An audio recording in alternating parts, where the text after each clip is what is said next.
पाठ करते हैं, हम अर्चना करते हैं, हम व्रत रखते हैं, हम उपासना करते हैं, हम दान करते हैं, हम पुण्य करते हैं, हम सत्कर्म करते हैं, उसके बाद भी दुख क्यों है?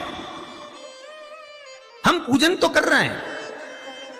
आपके पेट में दर्द हुआ, मान लो आपके सिर में दर्द हुआ, अब सिर में दर्द हुआ तो आपने गोली तो खाई, एनासिन भी खाई, क्रोसिन भी खाई, डिस्प्रिन भी खाई, कॉम्बिफ्लेम भी खाई, ना जाने कहां की गोलियां खा गए। सिर में दर्द था और 4-5 तरह की गोली खा गए।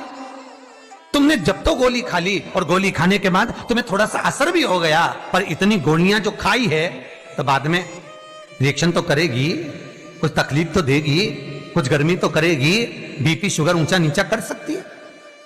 आपने पाई। उसी तरह मंत्र, माला, पाठ, जप, अनुष्ठान फल कब देते हैं और फल कब नहीं देते, ये शिव महापुराण की उमा संहिता कह रही है।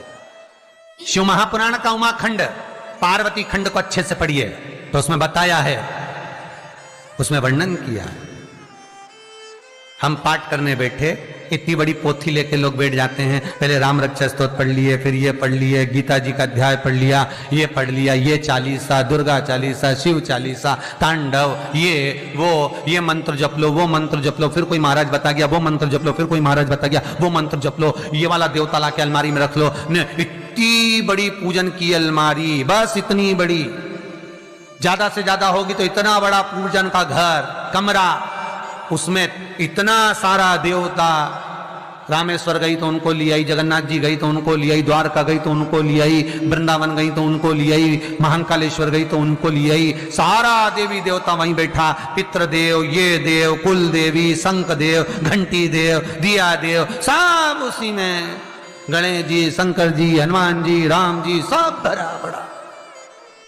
और पूजन करने सुबह से आई, सुबह से इतनी सी शक्कर लाई कटोरी में, इतनी सी शक्कर कटोरी में, भगवान को नहला धुला के कटोरी धर दी। इतनी बड़ी अलमारी में सारा देवता ऐसा कसा कसाया बैठा है, सारा देवता। और तीर्थ करने फिर गई तो गणेश जी शंकर भगवान से बोले, पिताजी फिर जा रही है। शंकर भगवान बोले, बेटा खसक के बैठो, फिर पकड़ के लाएगी किसी को। खसक के बैठ, फिर लाएगी किसी, फिर ले आई, फिर रख दिया। पूजन करने आई, कलश रख दिया, मंदिर में ढुल गया, भगवान पूरा गीला हो गया। गणेश जी शंकर जी से बोले, पिताजी पूरा गीला करके चली गई। शंकर भगवान बोले, बेटा तो कल ही आएगी, दिया लगा के गई, अब तो गीले में बैठो, अब नहीं आने वाली, कल। बहुत ध्यान देना साहब, इस कथा को आपके ऊपर लेकर समझाया जा रहा है, क्योंकि शिव महापुराण की कथा कहती है कि आप जो मंत्र जप रहे हो, आप जो माला जप रहे हो, आप जो साधना कर रहे हो, आप जो पाठ कर रहे हो, वो आप पर असर कर रहा है कि नहीं कर रहा है, वो आपको समझना है। राम रक्षा स्तोत्र का पाठ करो तो पहले हनुमान चालीसा पढ़ो, फिर राम रक्षा स्तोत्र करो। शिव चालीसा, दुर्गा चालीसा, गणेश चालीसा, हनुमान चालीसा, गायत्री चालीसा, इन 4-5 चालीसा को एक साथ कभी नहीं पढ़ना। एक चालीसा यदि आपने पढ़ ली है शुरू में, तो पाठ पूरा होने के बाद जब उठने की तैयारी हो तब दूसरी चालीसा पढ़ दो, बाकी की चालीसा भले आप बाद में पढ़ दो, पर एक साथ 4 चालीसा का पाठ नहीं होना चाहिए। महाराज पाठ करने बैठे हो, किसी एक मंत्र की माला जप रहे हो, ओम नमः भगवते वासुदेवाय जपा, या शंकर जी का मंत्र जपा, या गुरु का मंत्र जपा, ये मंत्र जपा, या वो मंत्र जपा, उस मंत्र को जपने में बीच में कुछ गैप होना चाहिए। एक साथ रट्टा मार, पहले ओम नमः भगवते, ओम नमः भगवते, श्रीमन्नारायण श्रीमन्नारायण, ओम नमः शिवाय, ओम नमः शिवाय, फिर ये जप लो, वो जप लो, पूरा पाठ सपाट सब खलास, वो श्रेष्ठ नहीं।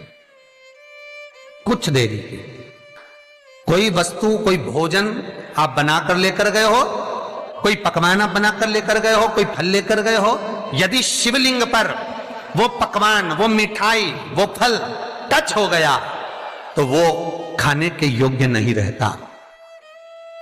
वो घर पर लेकर मत आना, मंदिर में ही छोड़कर। यदि भोजन, पकवान, मिठाई, शिवलिंग यहां पर है और भोजन का भोग तुमने इतनी दूर से लगाया है, फल इतनी दूर रखा है, वो शिवलिंग पर टच नहीं करा गया है, तो उस प्रसाद को, उस फल को आप पा सकते हो, उसको खा सकते हो।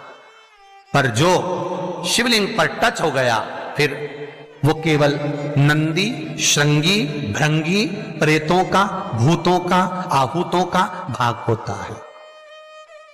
प्रेत भूत आहूतों का भाग, वो फिर खाने योग्य नहीं है। हां, यदि नर्मदेश्वर महादेव हैं, नर्मदा जी के जल से कोई शिवलिंग प्रकट हुआ है, नर्मदा जी के जल से, कोई कंकर से, नर्मदा के जल से अगर कोई शिवलिंग प्रकट हुआ है, उस शिवलिंग की स्थापना कहीं पर है या आपके घर में है, तो उसको कुछ भी टच हो जाए वो पा सकते हो, पर बाकी के शिवलिंग को स्पर्श किया हुआ नहीं पा सकते। केवल एक नर्मदेश्वर महादेव नर्मदा के जल से प्रकट हुए। कई लोग पूछते हैं ये सांप है कौन, ये सर्प है कौन, तो उसको बताओ, ये भगवान शंकर के गले में जो एक सांप पड़ा हुआ है, ये भगवान विष्णु हैं। और शंकर भगवान के सिर पर जो जटा में सांप दिखता है, वो हाथ में सांप बंधे रहते हैं, वो 2 हाथों में, कमर पर, सिर पर, केशों पर जो सांप 5 नजर आते हैं, वो तो बताओ, ये शंकर भगवान की 5 लड़कियां हैं, जया, विषहरा, शामली बारी, 2 तली और देव।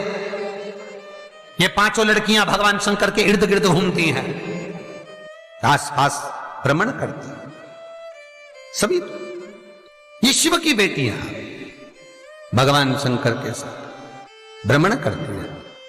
5 जया, विषहरा, शामली बारी, 2 तली और देव, ये जो 5 पुत्रियां थी शंकर भगवान की, ये वासुकी को दी गई थी महाराज, क्योंकि ये सर्प की योनि में थी, इसलिए ये वासुकी नाग को प्रदान करी गई थी। वासुकी नाग कौन सा? जिसने मंथन कराया। वासुकी नाग कौन सा? जिसके फण पर पूर्ण पृथ्वी विराजमान है। वासुकी नाग कौन सा? जो निरंतर देवताओं के हित के लिए कार्य करता रहता। एक पान के पत्ते के ऊपर मात्र पान जानते हो, वो खाने वाला जो पान करता है उसका पत्ता, पान के पत्ते के ऊपर नमस्ते, जो श्री चंदन से शंकर के नाम